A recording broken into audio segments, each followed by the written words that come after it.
वैशाली के सांसद वीणा देवी ने गुरुवार को गुरौल एवं पटेढ़ी बेलसर प्रखंड सहित अन्य कार्यालयों का मुआयना किया। अधिकारियों एवं कर्मियों को मास्क, साबुन, सैनिटाइजर सहित कई सामान देकर उनका हौसला बढ़ाया।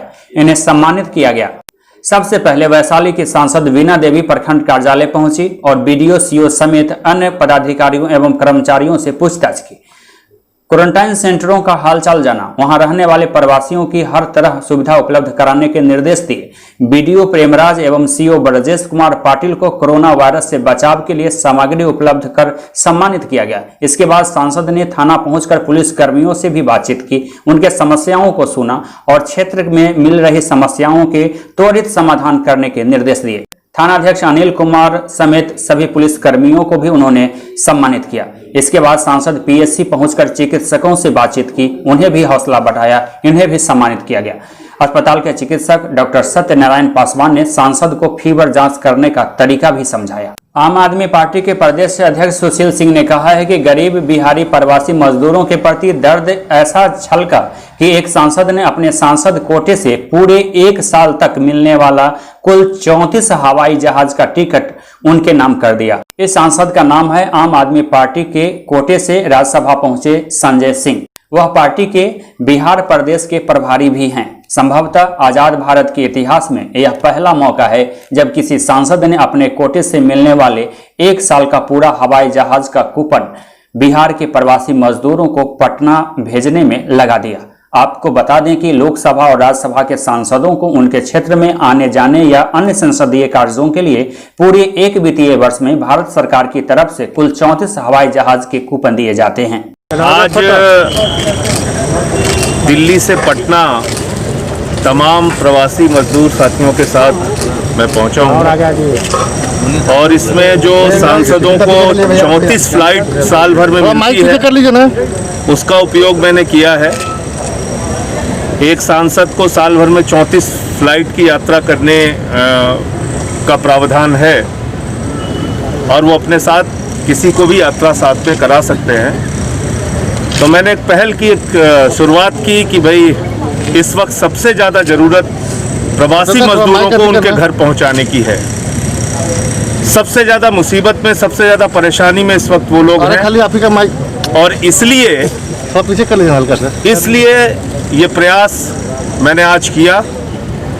इसके बाद बहुत सारे और लोग भी सहयोग में आगे आए और कल फिर एक चार्टर प्लेन से 180 प्रवासी मजदूर फिर से पटना बिहार आएंगे। ये जानकारी आपके साथ शेयर करनी थी। क्या होगी? शाम की फ्लाइट है उनकी दिल्ली से, तो मेरे ख्याल से 8 बजे के आसपास यहाँ पहुँच जाएगी। लेकिन इन सब के बीच मैं जरूर कहना चाहूँगा कि प्रवासी मजदूरों को उत्तर प्रदेश, बिहार, झारखंड या अन्य राज्यों के मजदूरों को जिस तरह की कठिनाई का सामना इस लॉकडाउन के दौरान करना पड़ा, वो बहुत ही हृदय विदारक है, पीड़ादायक है और कहीं ना कहीं सरकार और सत्ता की संवेदनहीनता को दर्शाता है। हम नहीं भूल पा रहे हैं मुजफ्फरपुर स्टेशन का वो दृश्य जहाँ पे एक माँ स्टेशन पे उसकी जान जा चुकी थी और उसका बच्चा अपनी माँ की बेजान जिंदगी के उसके सर के ऊपर से चादर हटा रहा था। हम नहीं भूल सकते कि 80 लोगों की जान श्रमिक ट्रेनों में चली गई। हम नहीं भूल सकते कि 40 ट्रेनें रास्ता भटक गईं। हिंदुस्तान के रेलवे के इतिहास में कभी ऐसा नहीं हुआ। तो मुझे तो ऐसा लगता है कि जैसे समाज के गरीब तबके के लोगों को, प्रवासी मजदूरों को सत्ता प्रतिष्ठान के द्वारा एक सबक सिखाने की कोशिश की गई पूरे देश में, और ऐसा नहीं होना चाहिए था। इनको भी अच्छी जिंदगी जीने का हक है। रेल की पटरियों पे प्रवासी मजदूर की जान गई, औरैया में 24 मजदूरों की जान गई, सागर में 6 मजदूरों की जान गई, मुजफ्फरनगर में 5 मजदूरों की जान गई। चलते चलते मजदूर मर गया, पाँव के छाले पड़ गए उसके। 13 साल की बच्ची अपने पिता को 1300 किलोमीटर साइकिल से लेके आती है। और सबसे ज्यादा जो संवेदनहीनता की पराकाष्ठा है वो ये है कि इन श्रमिकों को पहुंचाने में महीनों लग गए, जबकि रेलवे की जो क्षमता है, मैं कई बार बोल चुका हूं, आज फिर कह रहा हूं, 2 करोड़ 30 लाख यात्रियों को प्रतिदिन एक छोर से दूसरे छोर पहुंचाने की क्षमता है। लेकिन दुर्भाग्य से ये नहीं किया गया। महीनों तक इनको दौड़ाया गया, महीनों तक इनको चक्कर लगवाए गए। 110 ट्रेन प्रतिदिन के एवरेज से रेलवे ने, केंद्र सरकार ने चलाया 110 ट्रेन, जबकि उसके पास 19,000 ट्रेन चलाने की क्षमता है। और दलील क्या दी गई? 2 दिन की जगह 9 दिन में ट्रेन पहुंच रही है, पटना की जगह पुरलिया पहुंच जा रही है, गाजियाबाद की जगह, बस्ती की जगह गाजियाबाद पहुंच जा रही है, गोरखपुर की जगह उड़ीसा पहुंच जा रही है। कहा जा रहा है रेलवे ट्रैक बिजी है। जब 19,000 ट्रेनें चलती हैं तो रेलवे ट्रैक बिजी नहीं होता। जब 110 ट्रेनें चल रही हैं हिंदुस्तान की रेलवे ट्रैक पे, तो रेलवे का ट्रैक बिजी है। ये तर्क किसको समझ में आएगा? इसका मतलब कहीं ना कहीं सरकार की ये मंशा जाहिर होती है कि ठीक है, तुम लोगों ने अगर ज्यादा आवाज उठाई है तो तुमको सबक सिखाएंगे। गायघाट प्रखंड के मोहम्मदपुर सूरा अंतर्गत विभिन्न गांवों में आज संवाद कार्यक्रम का आयोजन किया गया।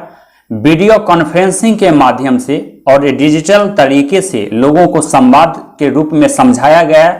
एईएस चमकी बुखार से बचने के तकनीकों के बारे में बताया गया। पंचायत के मुखिया ने बताया कि कोरोना संक्रमण एवं एईएस चमकी बुखार को लेकर सनसनी फैली हुई है, जान माल का भारी नुकसान हो रहा है। ऐसे में घर घर जागरूकता से इसको रोका जा सकता है। लोगों को सतर्क रहने और सचेत रहने से इस हादसे को टाला जा सकता है, इससे संभवतः बचा भी जा सकता है, जिसके प्रति जन जागरूकता की काफी जरूरत है। बंदरा प्रखंड के मुन्नी बेंगरी पंचायत के सकरीमन गांव में ग्रामीणों के बहुप्रतीक्षित मांग के अनुसार पुल निर्माण का कार्य शुरू हो गया है। बताया जाता है बागमती नदी के उपधारा सकरीमन में बहुत दिनों से दूसरी पुल के निर्माण की मांग चल रही थी। इस पुल के निर्माण से पड़ोसी समस्तीपुर, मुजफ्फरपुर एवं दरभंगा जिला क्षेत्र के दर्जनों प्रखंड क्षेत्र के सैकड़ों गांवों को जोड़ने में आसानी होगी। कई गांवों का संपर्क सड़क बहाल हो सकेगा। बाढ़ के दिनों में भी यातायात की असुविधा लोगों को नहीं होगी। बताया जाता है कि यहां 4 लेन सड़क निर्माण भी काफी दिनों से लंबित है।